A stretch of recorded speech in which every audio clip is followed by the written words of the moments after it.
aspects of respiratory physiology. And a few months back, we started talking about respiratory mechanics, which was part 6 in the series. And then I got through part of it, and then last month I came back and I got through a part more of it. So today we will continue with part 3 on respiratory mechanics, which has to do with resistance and compliance and those kinds of things. Our objectives are to compare the normal pressure volume curve to that of patients with ARDS, to apply the equation of motion to mechanical ventilation, to calculate resistance and compliance in mechanically ventilated patients, and to discuss the use of esophageal manometry during mechanical ventilation. I had shown this slide last month, which is the volume to pressure relationship of the lungs, the chest wall, and the respiratory system, or the lungs and the chest wall together.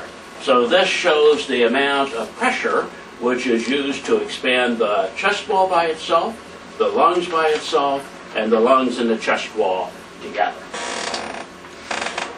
The isolated chest wall tends to expand outward, except at very high lung volume. So if you look at the volume pressure relationship of the chest wall by itself, it produces a negative pressure.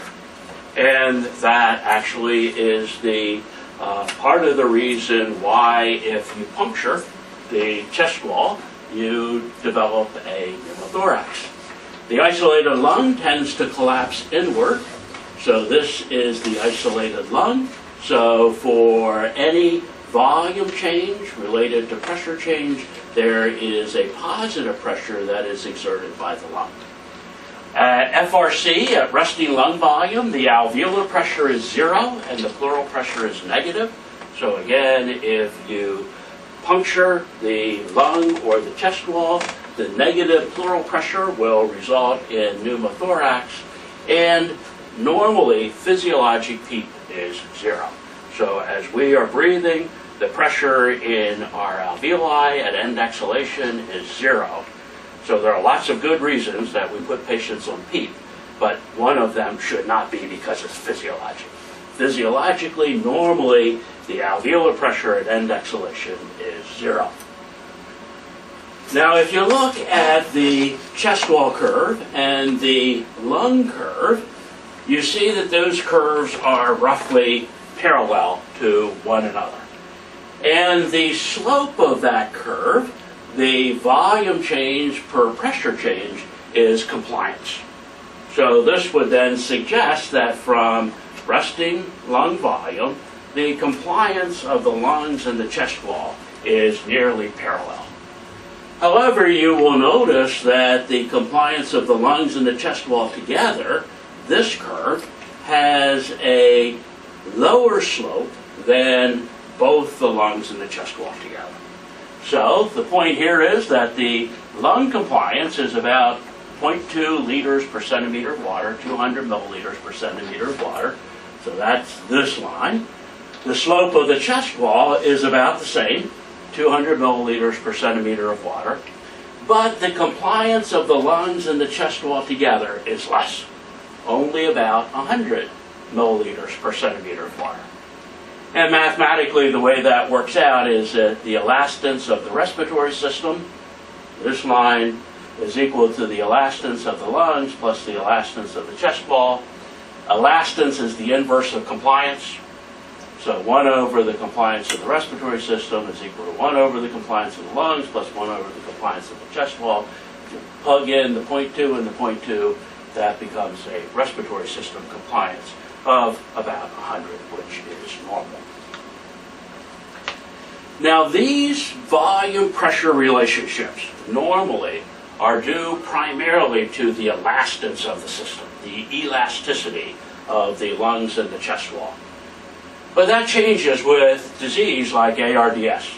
So beginning from a resting lung volume, this would be functional residual capacity, the relationship between volume and pressure is relatively linear with a relatively steep slope until we get to very high lung volumes.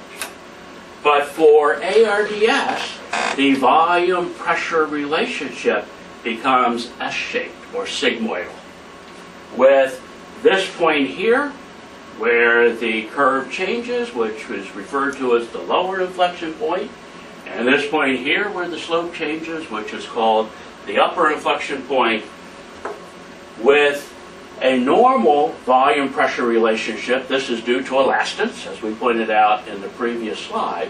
But with ARDS, the shape of the volume-pressure relationship is due to both lung recruitment and elastance. It has to do with the recruitability of the lungs. The lower inflection point is thought to reflect significant alveolar recruitment, but actually recruitment occurs all along the pressure-volume curve for ARDS. The upper inflection point is thought to represent the end of recruitment and the beginning of overdistension. So what has been taught sometimes in the past, and some continue to teach, although less so today than in the past, is we want to keep the PEEP above the lower inflection point to maintain alveolar recruitment, and we want to keep the plateau pressure below the upper inflection point to avoid overdistension. And years ago, Linda will remember, we actually used to measure these things in the ICU, and we would adjust the ventilator based upon that. More about that in a minute. There are some issues with the pressure-volume curve. It requires sedation and often paralysis to measurement. It's difficult to eyeball these inflection points, so it takes some sophisticated curve fitting to get them right.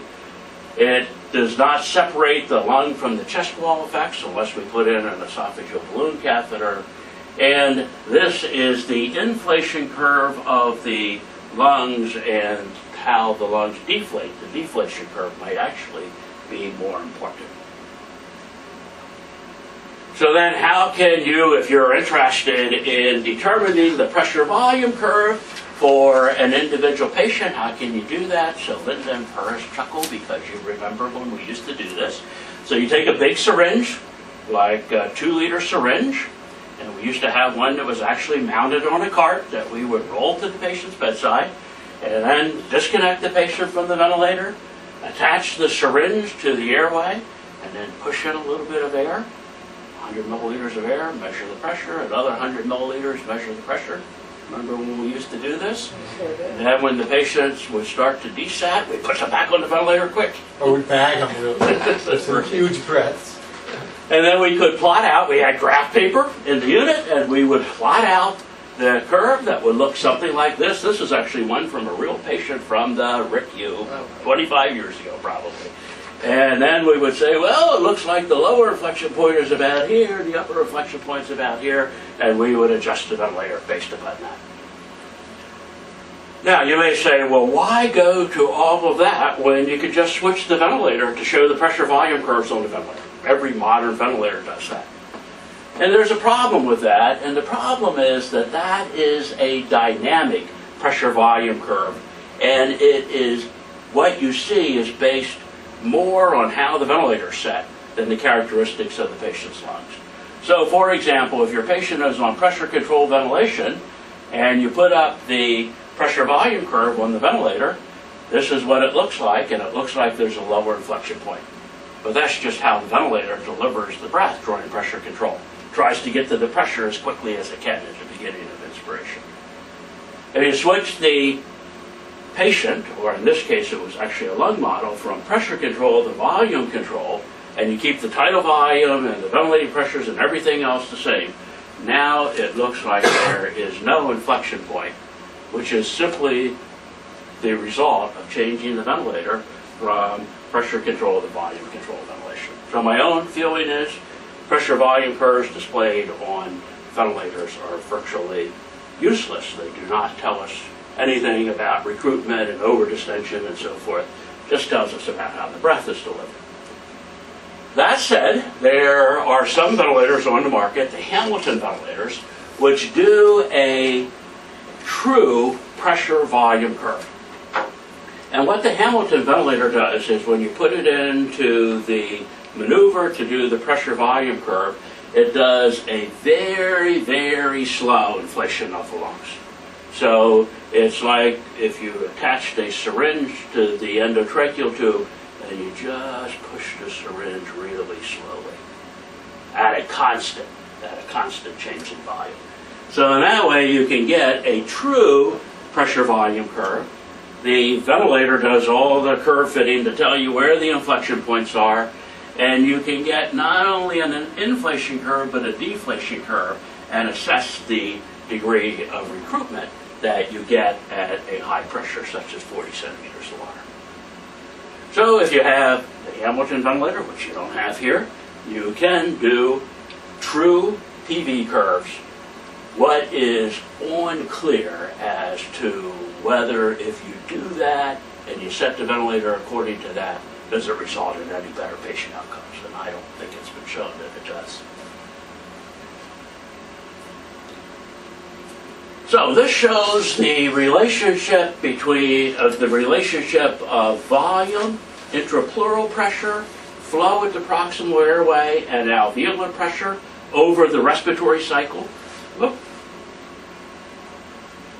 This is the inspiratory phase, this is the expiratory phase.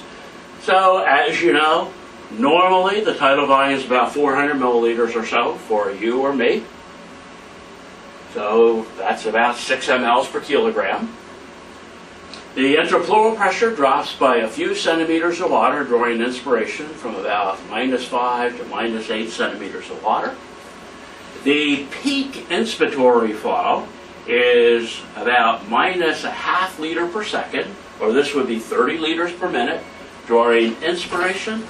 The peak expiratory flow is also about 30 liters per minute. Notice that this relationship is that this is sinusoidal, so it's not a constant inspiratory flow of 30 liters per minute. But where recommendations come from for setting high flow delivery systems at least 30 liters per minute comes from this physiology. The normal peak inspiratory flow is about 30 liters per minute. And the alveolar pressure varies from about -1 centimeter of water at mid-inspiration to +1 centimeter of water at mid-exhalation.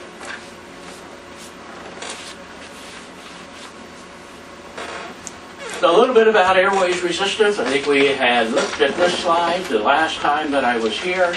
So here we're looking at airways resistance as a function of the generation of airway.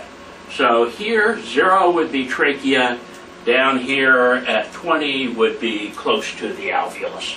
So here we're moving in the airway from trachea to alveolus.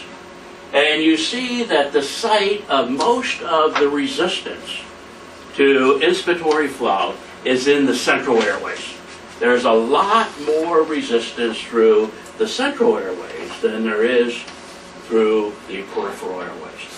And the reason for that is that even though the peripheral airways may only be 1 millimeter or 2 in diameter, as compared to the trachea, which is a couple of centimeters in diameter, is that there are millions of these alveoli in series. There's only 1 trachea and 2 main stem bronchi and so forth. So if you take the total cross-sectional area of the terminal airways, if you take all of the airways of 2 millimeters in diameter and put them together, you have a diameter like this, which is not very much resistance as compared to the trachea, which is like this. So then clinically the question might be, well, how does this change if we put in an endotracheal tube or if we put in a tracheostomy tube? How much does that change the resistance? That would be the first question. The second question would be, does it matter? So there are lots of studies, like this one published a couple of years ago in Respiratory Care, which show that, as sure all know, that the resistance is greater for smaller endotracheal tubes than for larger endotracheal tubes. The resistance is less for a tracheostomy tube because it's only this long instead of this long. And so there is certainly a measurable resistance through endotracheal tubes and tracheostomy tubes reflected by the size of the tube. So then you may ask, well, is that important? Well, here the work of breathing, as measured by the pressure across the diaphragm, is on most of these patients is greater for the smaller diameter tube than the large diameter tube. Some of them by a lot, but also for many of them, really not very much. So you might ask the question, does this really make any clinical difference? Well, years ago, more than 30 years ago now, I remember when this paper came out, and it got the attention of a lot of people, that the respiratory therapists and physicians, because it seemed to suggest that there's a lot of work of breathing through the endotracheal tube. So here we're looking at work of breathing as a function of minute ventilation for different sizes of endotracheal tubes. So this is a 9, 8, 7, 6 endotracheal tube. The thing that I think most of us missed at the time is that these were 3 normal volunteers that generated this data. So it wasn't data that was derived from patients. And essentially what they did was they put the endotracheal tube in their mouth and breathed through it. So that's a little bit artificial. But I can recall, and I'm doing this myself, showing this slide at a conference. I was blowing up onto a big screen and then taking my laser pointer and saying, look at all of the work of breathing through the endotracheal tube. We should put everybody on pressure support. And then I remember the time that I was saying that, and I looked at this slide and I thought, wait a minute, that's 30 liters per minute. Who cares about how much work of breathing there is through the endotracheal tube at a minute ventilation of 30 liters per minute? When was the last time you saw a patient with a minute ventilation of 30 liters per minute on a spontaneous breathing trial? Maybe that patient should have their endotracheal tube removed. And if you limit this to the relevant types, relevant minute ventilations that you might see during a spontaneous breathing tube, like 10 liters per minute, and the relevant endotracheal tube sizes, there's really not that much work of breathing through the endotracheal tube. So that got me starting to think, maybe this is not as big of a deal as I once thought that it was. And then I recall we got the Puritan Bennett 840 ventilators, which had tube compensation, as you all know. And one of the attending physicians in the MICU was really keen to see what happened on tube compensation. So we switched a patient who was on a spontaneous breathing trial to tube compensation. You know what it's like, the whole team is there. Everybody's watching to see what happens. It looked like nothing happened. So I thought I did it wrong, so I go back, put the patient back when they're 0/0, and then put them back on tube compensation. Everybody's looking. Doesn't look like anything's happened. So I thought I must have done it wrong. So I come back to my office and I dig out the manual for the Puritan Bennett 840, and in the manual is this figure. I scanned this figure right out of the manual. So this is showing the pressure flow relationship for different sizes of endotracheal tubes, and it is showing how much a different additional pressure the ventilator would add on tube compensation for different sizes of endotracheal tubes at different flows. And guess what? In the shaded area is the kind of relevant flow that you might see during a spontaneous breathing trial. And with the sizes of endotracheal tubes that we usually use in the adult ICU, it doesn't add very much pressure. And in fact, when I went back up to the MICU, this patient on their spontaneous breathing trial was generating a flow of about 30 liters per minute, which would have been right about here. They had a number 8 endotracheal tube, which would have been right about here.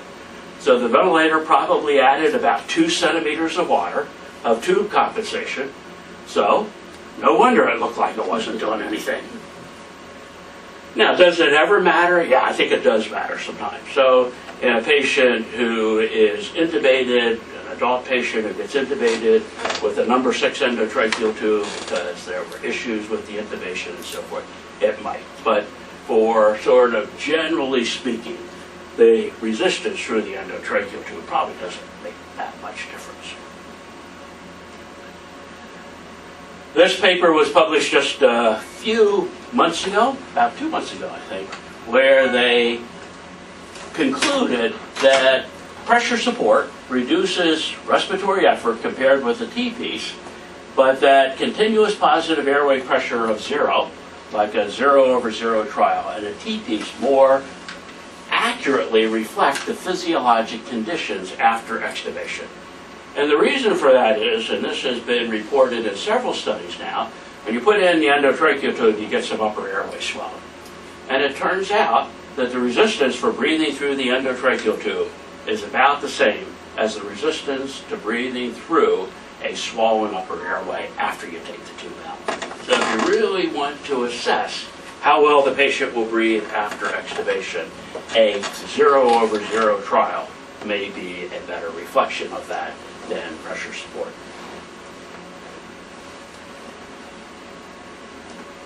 A composite of the resistance and compliance. There are actually several composite measures of resistance and compliance, and one is the time constant. Time constant, by definition, is the resistance times the compliance, and it takes about 5 time constants to get gas into and out of the alveolus. So normally for you and me, airway's resistance is about 1 centimeter of water per liter per second. Normal compliance is about 0.1 liters per centimeter of water. So if you multiply those together, you get 0.1 seconds. So it normally takes about a half second then to fill or empty the lungs in you or me. So you and I have a time constant of about 0.1. Takes 5 time constants to move gas in and out of the alveolus. So it only takes normally about a half second to get the breath in and out. However, if you have a high resistance, it takes more time to fill the lungs. So the lungs fill more slowly if there's a high resistance. But if there's a low compliance, it takes less time to fill and empty the lungs, which is this curve here. So the problem then is in a patient with COPD who has a high airways resistance, they have, if this number is greater, it takes more time to fill and empty the lungs, so the patient's at greater risk for air trapping if there's not enough time to get the breath back out, which results in autopnea. However, in the patient with ARDS, ventilating them even at a rapid respiratory rate and a short expiratory time, there's enough time to get the breath back out of the lungs because the lungs are stiff and there's a lot of elastic recoil pressure pushing the breath back out of the lungs. So in a patient that has a high resistance and a long time constant, like a patient with COPD, the patient may have air trapping even with a very long expiratory time. Whereas a patient with ARDS, even with a very short expiratory time, may not have air trapping because they have a very short time constant. Gas distribution within the lungs is determined by regional differences in heterogeneity, or in time constant, which results in heterogeneity. So some parts of the lungs fill faster than other parts and so forth, particularly in disease. Another composite measure is the work of breathing. So work, by definition, is determined by tidal volume and the pressure that is required to deliver that tidal volume. Pressure is determined by resistance and compliance. And the lowest work of breathing is determined by your respiratory mechanics.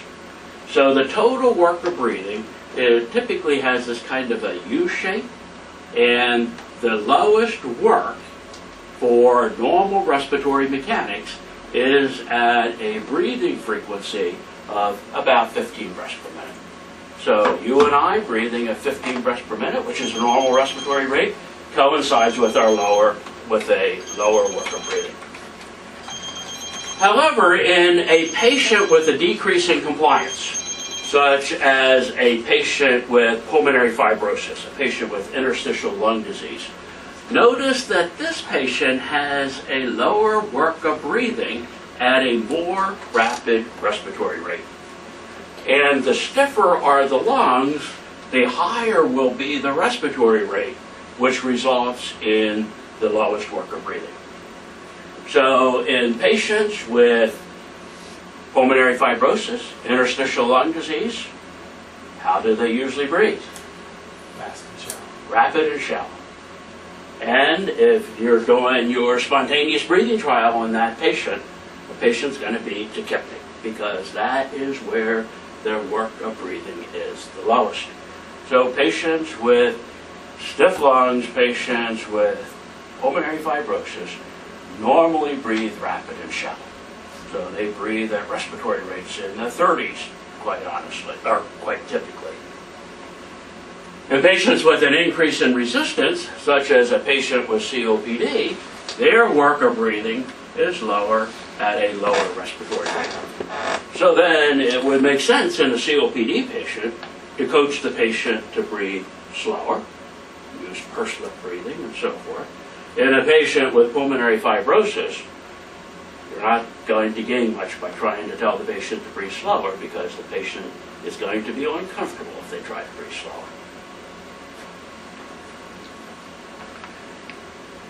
Okay, so now let's turn our focus more specifically to patients on ventilators. So this is a typical airway pressure time graphic that you see on the ventilator for a patient who is on volume control ventilation, a patient, I should say, on constant flow, volume control ventilation.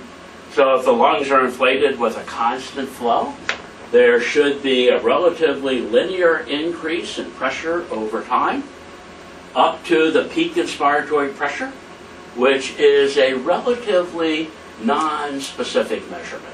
So the peak inspiratory pressure during volume control is determined by compliance resistance, volume, tidal volume, flow, and peak. So there are lots of things that can change the peak pressure during volume control. And as you know, as well as I do, maybe some of you better than I do, you can separate out the effects of peak inspiratory pressure by doing an end inspiratory breath hold to measure the plateau pressure. It's called the plateau pressure because that's what it looks like on the airway pressure waveforms. The difference between the peak pressure and the plateau pressure is determined by airways resistance and flow. So in your patient with severe acute asthma, the peak pressure might be 60, and the plateau pressure may be 15 or 20. The difference between the plateau pressure and peak is determined by compliance and tidal volume. So if we want to lower the plateau pressure, the most immediate way, fastest way of doing that is to lower the tidal volume. So lung protective ventilation, we use lower tidal volumes to lower the plateau pressure and lower the distending pressure on the alveolus. And the plateau pressure represents the end inspiratory alveolar pressure. And now we have all been told for the last 15 years, over and over and over again, we want to keep that less than 30 centimeters of water, and the lower the better, except if the chest wall is stiff, and we'll come back and talk about that in a few minutes. Now, one of the things that we have to remember is when we make measurements off the ventilator, like the peak pressure and the plateau pressure, and we calculate resistance and compliance, those are average measurements for the entire lungs. And it assumes that every lung unit in the lungs is just like every other one. But there's no heterogeneity within the lungs.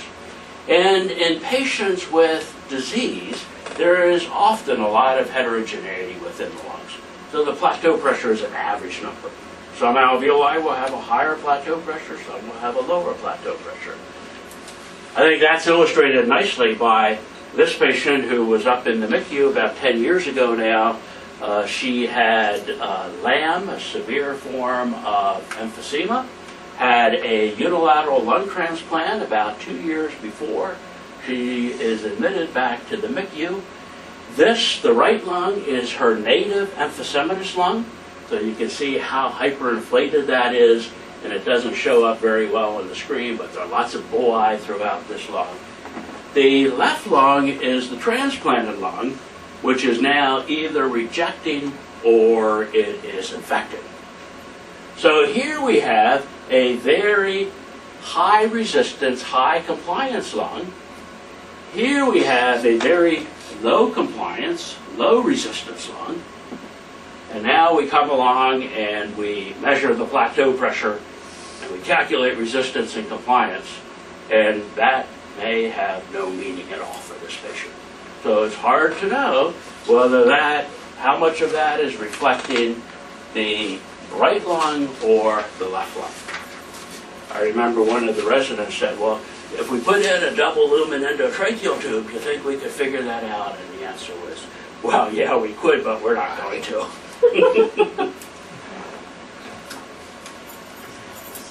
Now, if we put the ventilator on constant flow volume control ventilation, so here we have constant flow volume control ventilation, and if the patient's breathing passively, the patient's not making any inspiratory efforts, we can look at the shape of the pressure-time relationship.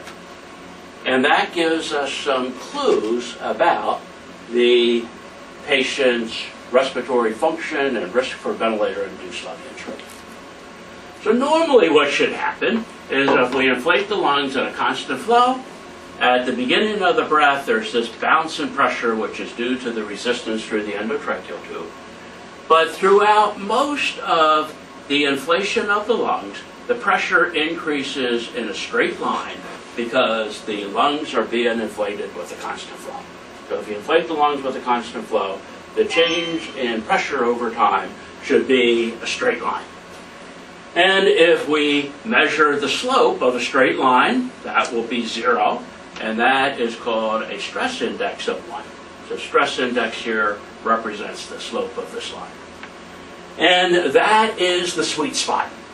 So that's normal. That's what you would expect from you or me.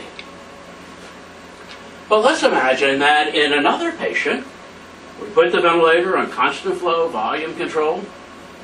Patty knows how we do this how many times with your students up in the MICU. So we put the ventilator on constant flow volume control. We look at the shape of the airway pressure, and we see that throughout most of inspiration, there is this downward curvature, downward concavity. So in other words, as the lungs are being inflated, the rate of change in pressure is becoming less. It's taking relatively less pressure to inflate here as it is here. So in other words, the compliance is getting better as the lungs are inflating. And the best explanation for the compliance getting better, and taking less pressure to inflate as the lungs are inflating, is that there is tidal recruitment.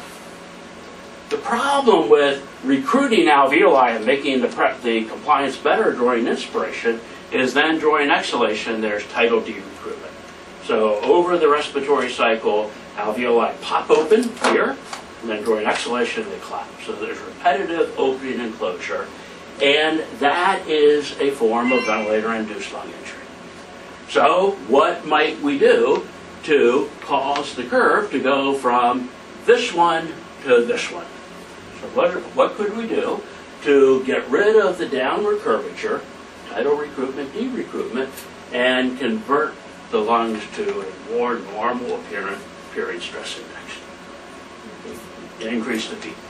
So if we increase the PEEP, then we should be able to maintain alveolar recruitment so we do not have the repetitive opening and closure. On the other extreme, on the right, there is upward curvature. So here, it's, as the lungs are inflating, it's taking progressively more pressure to continue to inflate the lungs. The compliance must be getting worse, and that is consistent with alveolar overdistension. So that would suggest that we're reaching the elastic limits of the system, which is requiring more pressure to continue to inflate. So this would suggest that we need more PEEP. This would suggest that we need less PEEP or less tidal volume, or both. So one could then use the stress index as a way of titrating the peak and tidal volume for an individual patient. And Patty knows from when she's up in the queue with her students that this was one of my favorite things to do. And here are some real examples.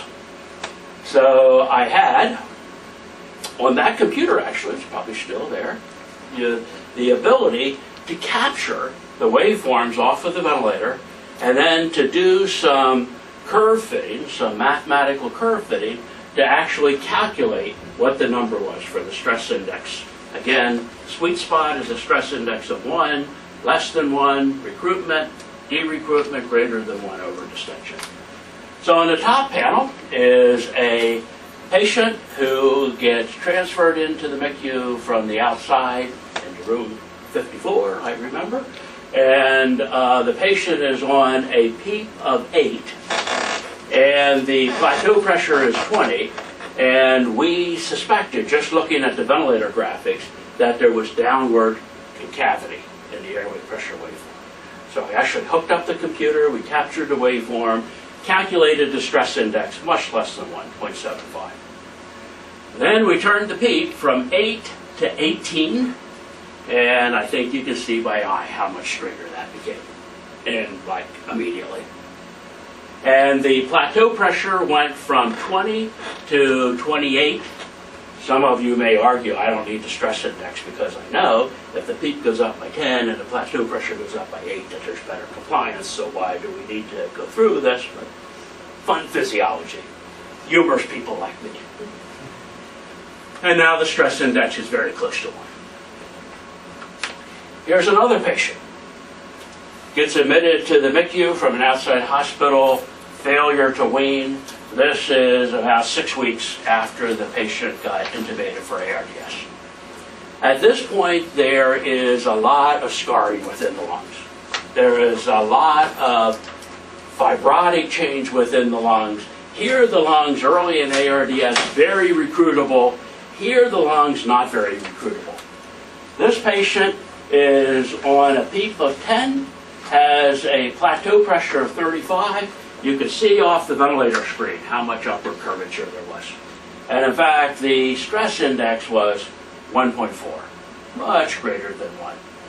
This patient, we dropped the PEEP from 10 to 0. The stress index is still a little bit greater than 1, but look at the plateau pressure goes from 35 to 15.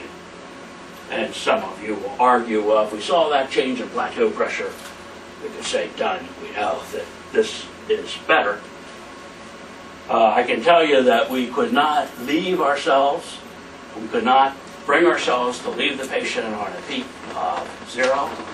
So I think we put her on a PEEP of 2, something close to 0. So this also makes the point that early in ARDS, a lot of potential for recruitment. Late in ARDS, PEEP can actually cause more harm than benefit. Now, what about with pressure controlled ventilation? So what I talked about so far deals primarily to a patient who would be on volume controlled ventilation, specifically constant flow volume controlled ventilation. So here we're looking at the flow-time relationship for pressure control.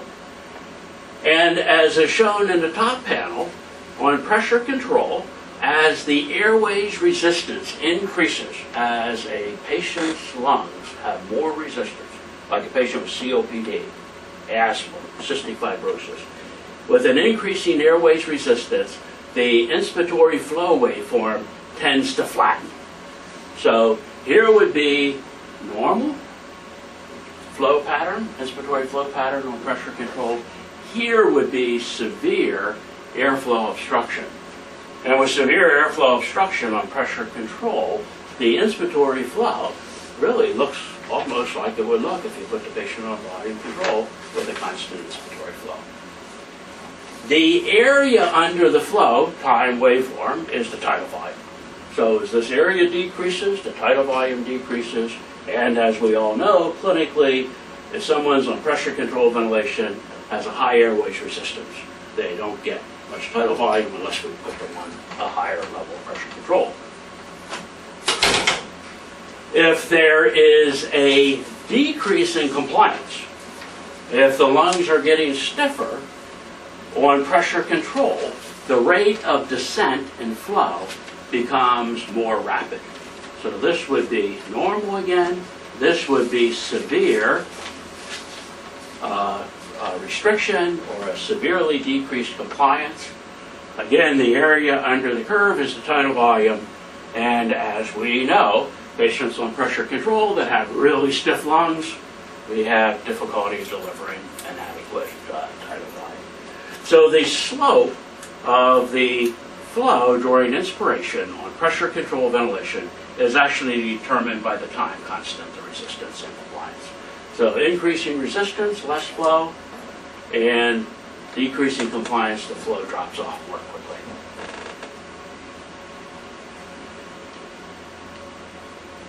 Now let's talk about something called the equation of motion, which is sometimes used to describe what happens during mechanical ventilation. And I think this is an interesting way of thinking about what happens during mechanical ventilation.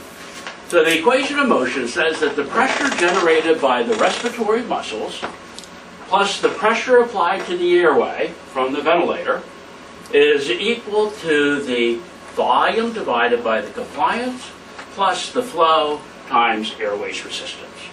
And this equation must always balance during mechanical ventilation. So let's look at what happens during volume controlled ventilation. So with volume controlled ventilation, the tidal volume and the flow are fixed. That's what we said on the ventilator.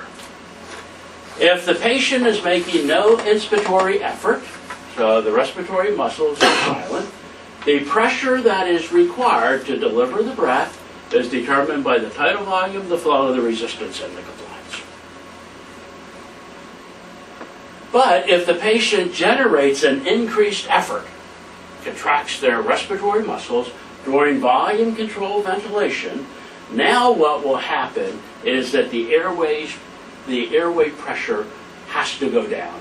So if the volume is fixed, the flow is fixed, the resistance and compliance, or whatever they are in the patient's lungs, on volume controlled ventilation, if the patient makes an effort during the inspiratory phase, the airway pressure goes down, or in other words, the stronger the patient breathes in on volume control, the less support they get from the ventilator. And we see that if we look at the ventilator graphics, and I have a picture of it on the next slide, we see a scooped out appearance on the airway pressure waveform as the patient generates this effort.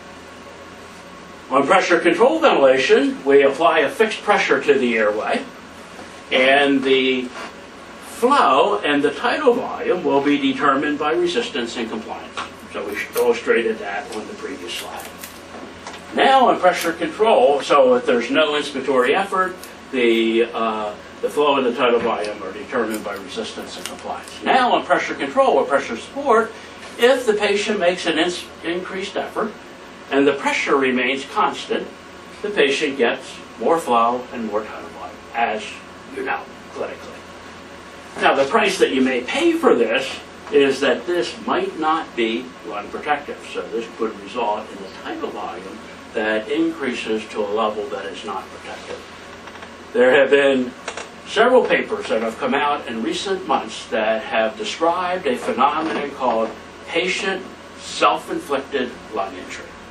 And the idea behind patient self-inflicted lung injury is that on pressure-based modes of ventilation, if the patient makes strong inspiratory efforts, that could result in tidal volumes which are not lung protective. So the point being that 6 mLs per kilo should be the target, irregardless of what the mode is that we set on the ventilator.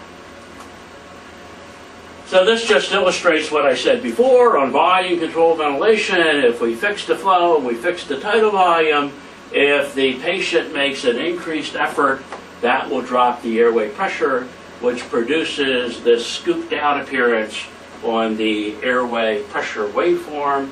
So what should happen on volume control ventilation is that every airway pressure waveform should look just like every other one. And if they are varying from breath to breath, as you see here, that suggests that the patient is making an inspiratory effort against the ventilator, and the flow on the ventilator is not meeting the patient's inspiratory demand. So just a word about respiratory system compliance. So as you all know, compliance is tidal volume divided by plateau pressure minus PEEP. The tidal volume that we use in this equation should be corrected for gas compression in the ventilator circuit. We're spoiled today because all the ventilators do that automatically. But some of us remember when we needed to use our slide rules to calculate the actual tidal volume by correcting for gas compression. And the PEEP should be the total PEEP, including any auto PEEP that the patient has. So on the ventilator, when the ventilator nicely calculates the compliance for you when you do an inspiratory pulse and displays the compliance on the ventilator screen, that compliance is always wrong if the patient has auto PEEP, because the ventilator does not include the auto PEEP in that calculation. There are lots of things that can decrease compliance in mechanically ventilated patients. We had already pointed out that a normal compliance is 100 milliliters per centimeter of water.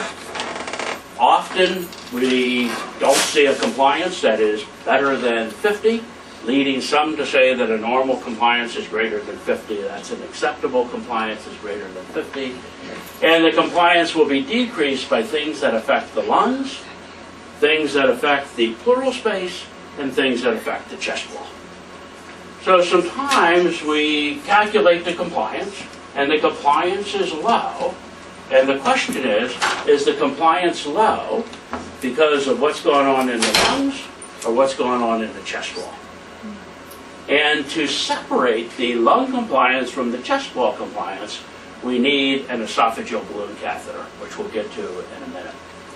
The denominator in the compliance equation is the plateau pressure minus PEEP, which is now called driving pressure. And that is getting increasing attention after this paper was published a couple of years ago, looking at the relationship between driving pressure and, which is plateau pressure minus PEEP, and mortality.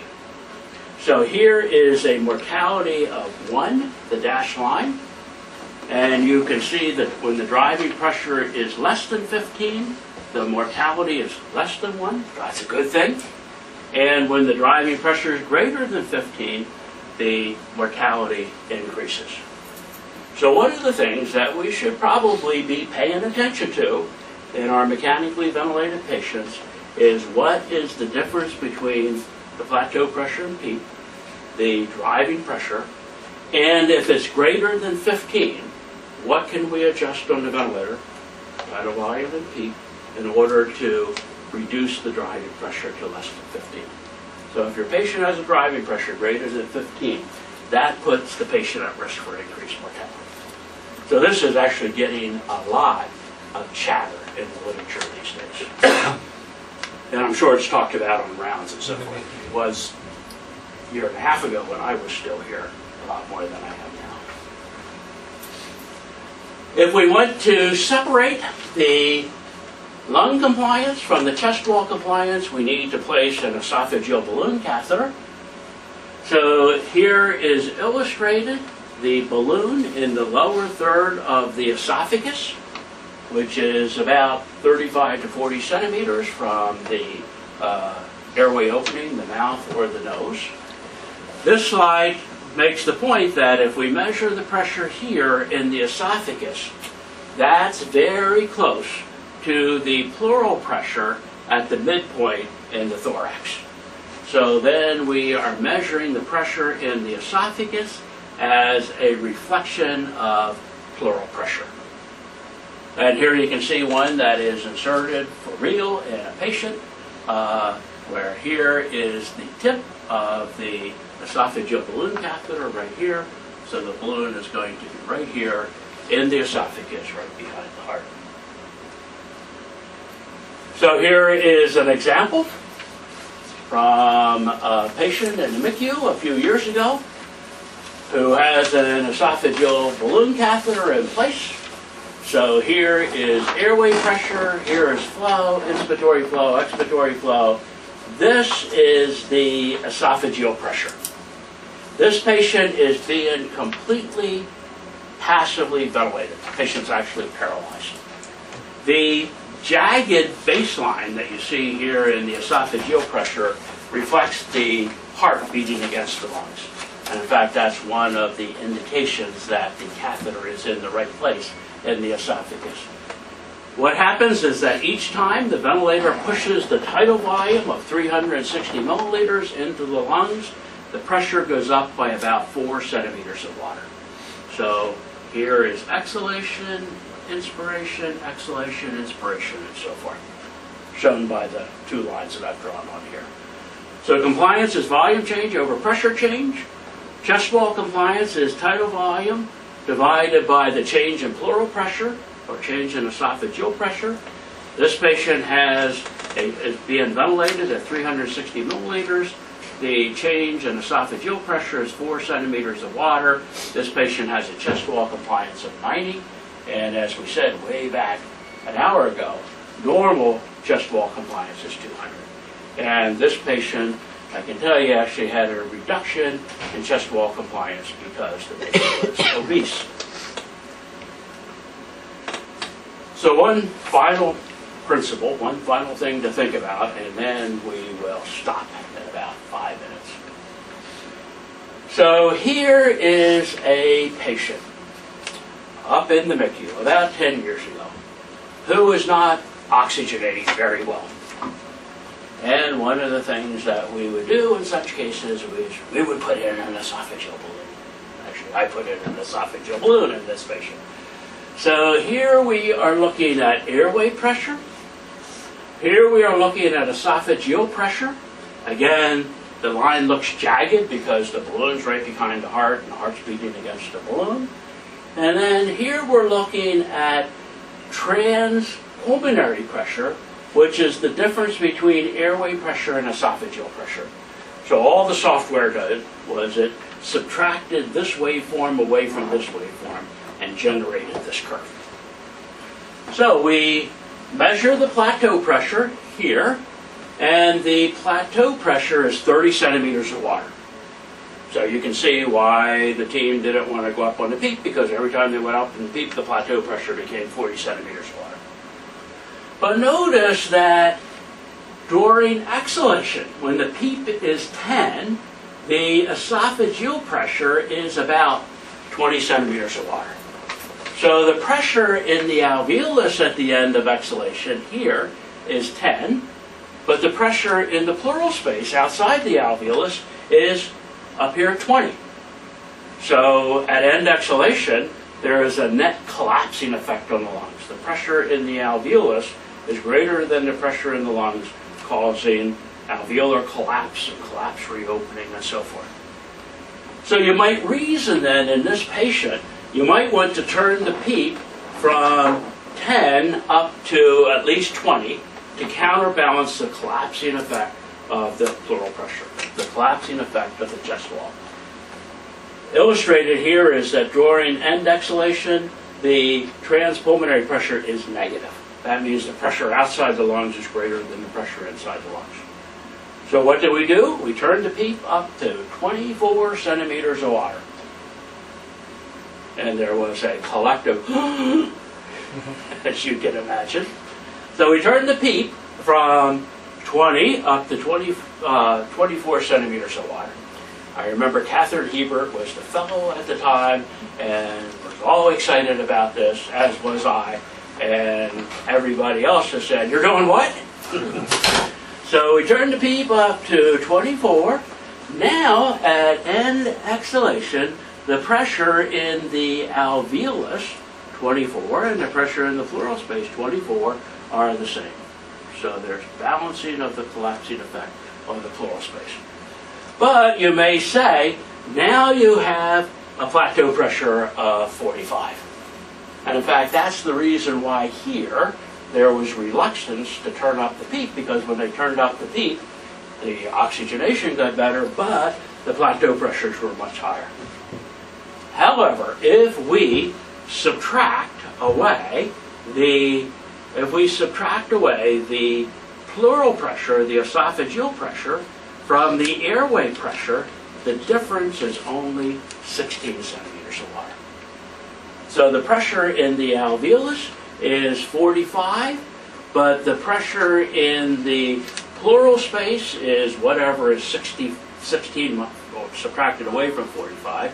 So what's that, 24? So this is, 24. So the actual stretching pressure on the alveolus is not 45, it is only 16, which is acceptable. And typically the alveolar stretching pressure should be kept at less than 20 centimeters of water. So in this patient, the high plateau pressure, I argue, was safe.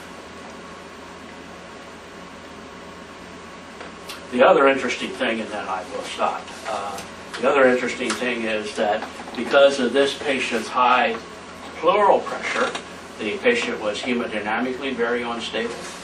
And when we subtracted the esophageal pressures off of the CVP, patient was grossly negative on volume, got a lot of volume, and their hemodynamics stabilized as well. And every so often when I see Catherine, she said, "Remember that patient?" Nobody believed us. This was before people like Bob Kazmarek started publishing papers about this. Okay, we'll stop there. Next time we will move on and we will talk about, I think we'll talk about respiratory drive is the next time. You're probably getting bored with respiratory mechanics. No pulmonary blood flow with cardiac arrest.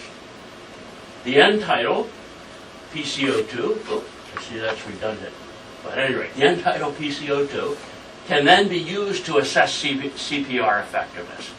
So if we do more effective CPR, that should increase blood flow through the lungs, and that should increase the exhaled CO2.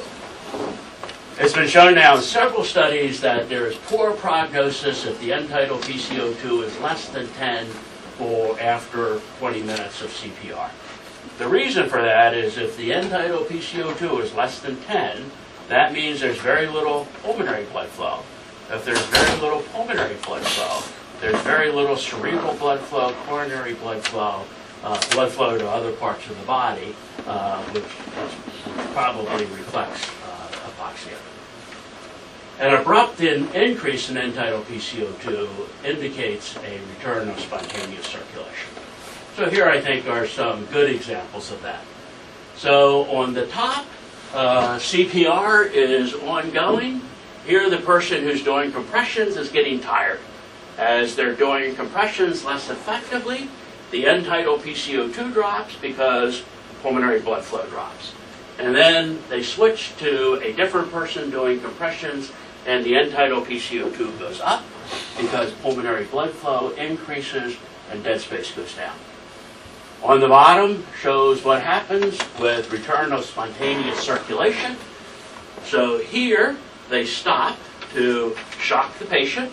End tidal PCO2 goes to 0, no pulmonary blood flow.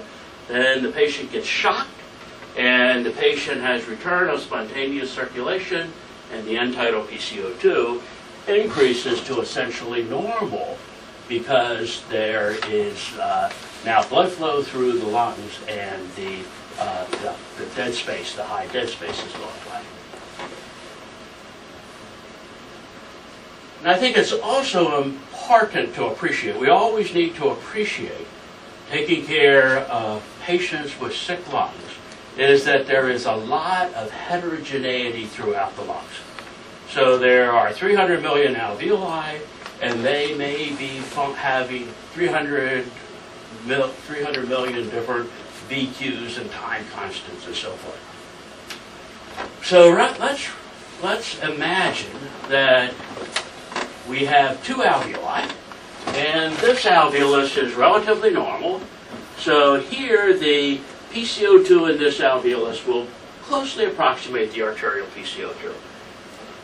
But in this alveolus, there is a partial obstruction in the airway leading to that alveolus, so that it takes a long time for this alveolus to empty. So this is a high time constant here.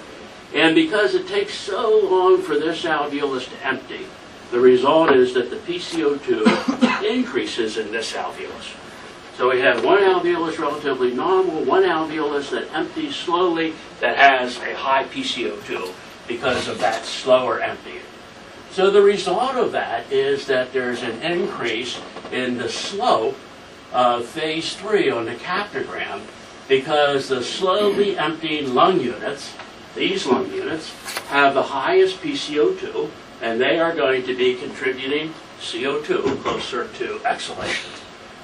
So in patients then who have severe obstructive lung disease with a lot of heterogeneity of lung units throughout the lungs, typically the slope of phase 3 is increased. And in fact, if we treat the lung disease, we will see that the slope of phase 3 will decrease. And there are actually papers in the literature that describe patients coming to the emergency department who have severe acute asthma. They look at the capnogram. The capnogram's gone up like this. They treat the patient aggressively with bronchodilators and steroids, and the capnogram normalizes. So then you may say, well, why don't we take the NICO to the emergency department for patients with severe acute asthma to assess the response to therapy? And as I used to tell the fellows up in the MICU, well, the NICO, the NM3, costs what, $15,000, Dan? Yeah.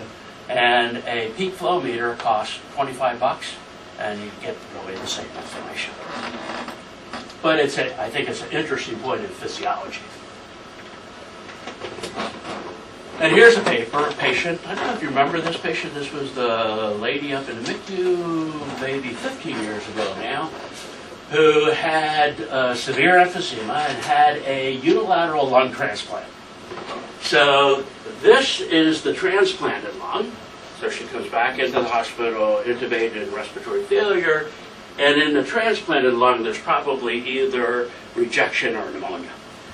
And here is the native lung. So this was a unilateral transplant. So this lung was transplanted. This is the native lung, which is very emphysematous, and you can see how hyperinflated that is. So if you think about it, this lung is going to be stiff. So these alveoli are going to exhale their gas relatively quickly.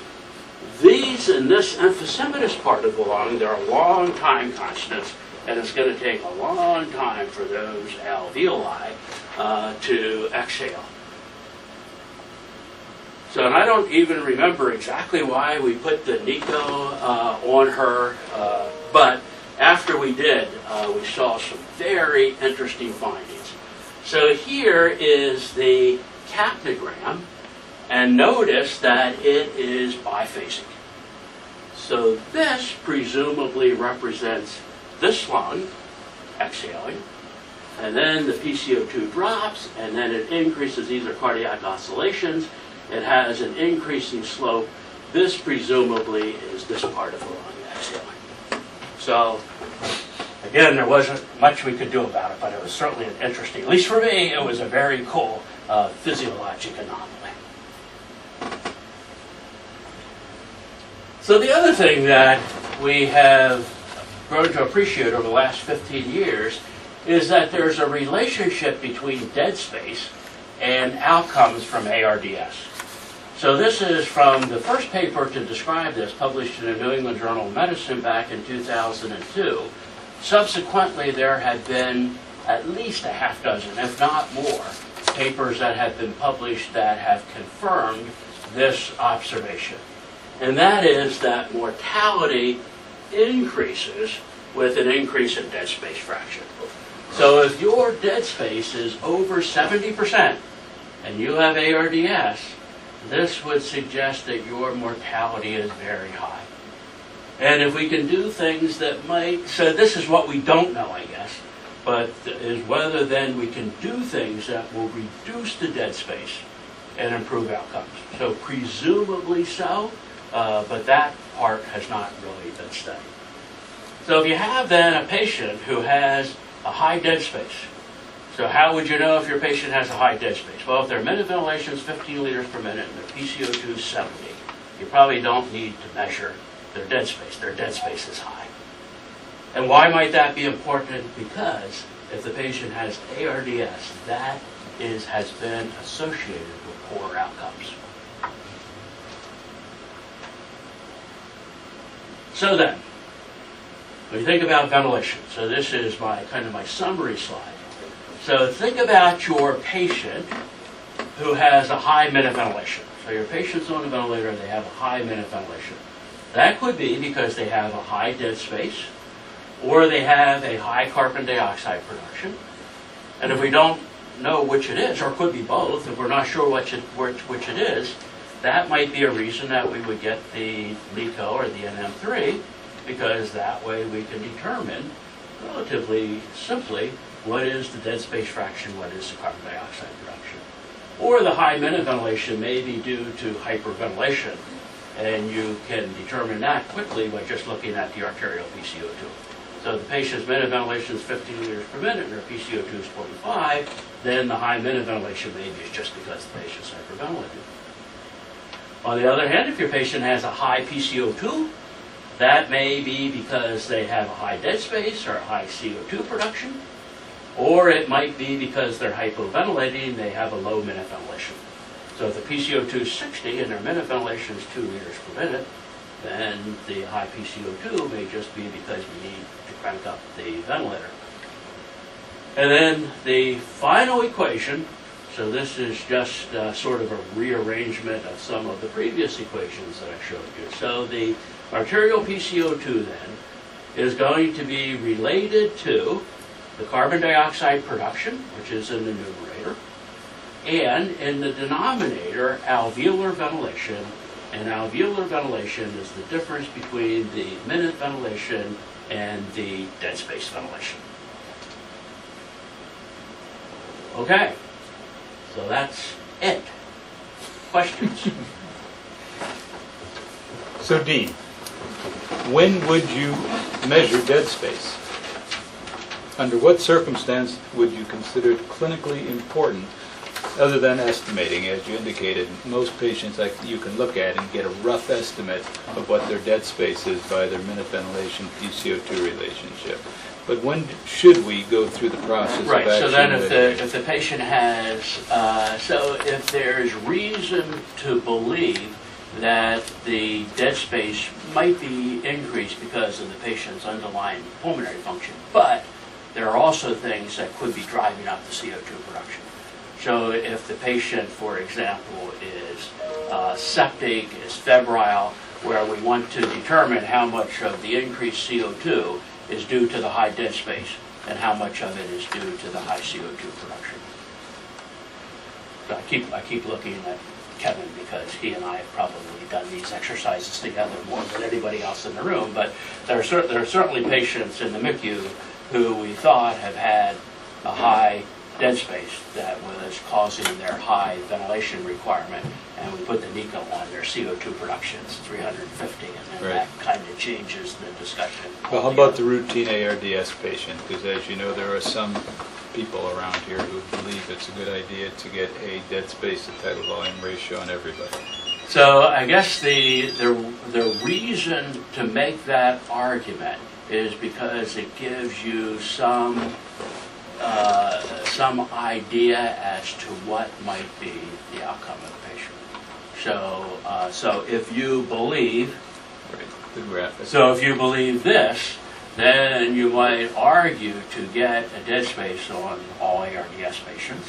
I haven't made that argument, but so if your patient is here, then that would suggest that patient may have a poorer outcome, and maybe you might want to do things if you could that would lower the dead space. However, as I think I said, don't believe the study has been done to show that if your patient has a dead space of 75%, and then you do something to lower it to 60%, does that affect the patient's outcome? Now, I can make the case that it should, but I don't think it's been studied. But the only thing that's been studied to show that would be putting the patient on ECMO, where you circumvent the lung and you Correct. allow Or- the dead space to recover and, Or do a better PEEP titration. sure, So, sure. How about the use of end-tidal CO2 monitoring? I mean, in this institution, sporadically, in different units, we have, again, different groups who have a interest in doing end-tidal CO2 monitoring on all patients, other units that never do end-tidal CO2 monitoring. And from your presentation, it's not an easy number to interpret correctly. So I guess it's determined by where you think your patient falls on this cartoon. So if your patients are mostly like this, and you are concerned about changes in PCO2 that might affect other parts of the physiology. So that's the patient in the neuro unit, for example, who may have normal lung function, but you're concerned about changes in PCO2 and how that might affect cerebral blood flow. Then it might be reasonable. On the other end of the spectrum is the patient in the MICU who have a lot of VQ heterogeneity, have a lot of dead space and so forth, where it's not going to be helpful. So I would include not just normal pulmonary function, but normal cardiovascular Correct. function. Yeah, I agree. In Yes, both exactly. circumstances. Right. Has to be a normal ventilation Right. to blood flow relationship. So I mean, I think that's an important takeaway message because you can get very misleading data by following the end-tidal CO2 if your patient does not have a normal VQ relationship. I mean, as Dean said, you can be doing things that cause the end-tidal CO2 to go down that end up with the arterial CO2 going up. So a patient with COPD could have an arterial PCO2 of 80 and an end-tidal PCO2 Right. of 30. And if all you looked at was the end-tidal PCO2, you would think that you should lower the minute ventilation, and that would just cause the patient to become more acidic. Or the patient who's hemodynamically unstable, that are at high levels of PEEP, and we keep cranking it up and the end-tidal CO2 goes down. But if we are looking at arterial PCO2, that arterial PCO2 is increasing with every increase we do in mean airway pressure. Yeah, so that reminds me to say something else which I don't think that I said, which is that if we're doing a PEEP titration and we increase the PEEP and the arterial PCO2 goes up, that is a bad sign because that indicates, so if we turn up the PEEP and the PCO2 goes up, if the minute ventilation is constant, that means we made the dead space worse. So that leads to my comment, and another take-home message is Bob's earlier question described the so-called routine ARDS patient. And I would just caution you that they're not all routine. We had a patient in SICU who had severe COPD, crashed a moped into a tree, got severe pulmonary contusion, developed ARDS. We were treating his ARDS when it turned out his more important underlying problem was his COPD. As you indicated, COPD and PEEP can both increase the dead space.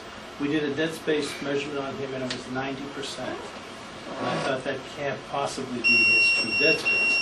And when we lowered the PEEP, it got much better.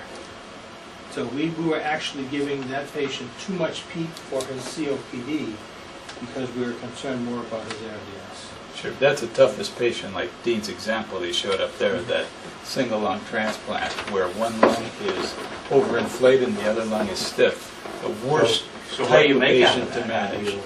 Because you do, whatever you do, it's wrong for one part of the lung, just like your patient. Sure. Turns out in this case, lowering the PEEP improved the gas exchange because his contusions and his COPD were pretty evenly distributed throughout his chest. We were just treating him on one. Yeah, you may argue that this would suggest that there is not routine ARDS, Correct, right? if it's that severe. Yeah. All right, thank you very much, Dean. All right. We'll look forward with bated breath for the Next next time we'll talk next about lecture. diffusion. It'll probably be around the end of October after the A or C meeting. Because I have a number of talks to get ready for that meeting. So what I thought I would do is we talk about diffusion. So how we measure diffusion and diffusing capacity is by breathing low concentrations of CO. So that then will be an opportunity to talk about how CO might be inhaled CO2, CO might turn out to be beneficial. We'll see. I figured you'd sneak that in somehow. Okay, thanks. Thank you. Yeah. Give you about 1 month. Yeah, I think Carolyn. What's going on upstairs?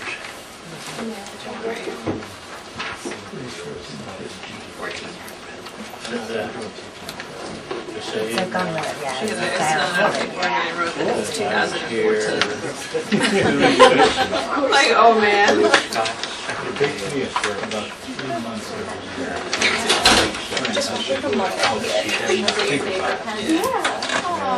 No, let's go find it.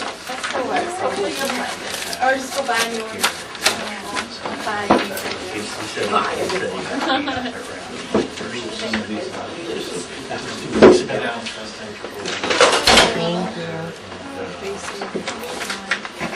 Not much. So who's up there now? It's Scott.